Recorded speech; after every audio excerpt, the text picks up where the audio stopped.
Now to a health alert, and new research suggests the dangers for children who play football could actually be worse than previously thought. Specifically for children younger than 12 years old, CBS News correspondent Jamie Yuccas spoke with a California family who blames football for their teen son's early death.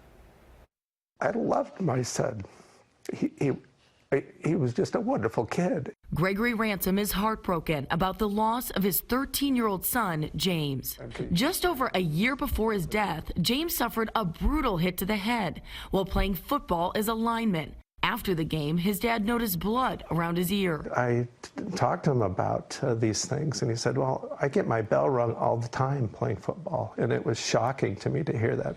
James's sister Julia said his personality began to change immediately after the hit. You could see that inside he knew he was hurting and he was struggling. James suffered from short-term memory and vision loss and OCD.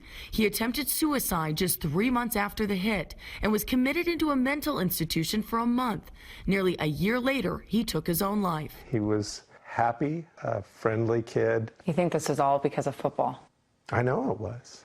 A new study published in Annals of Neurology looked at the brains of 246 deceased amateur and professional football players.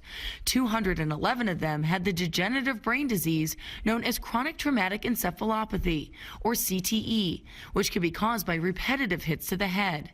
The study showed kids who began playing tackle football before the age of 12 began showing cognitive and emotional symptoms associated with CTE an average of 13 years earlier than those who started after 12. I think it's concerning because it was such a change.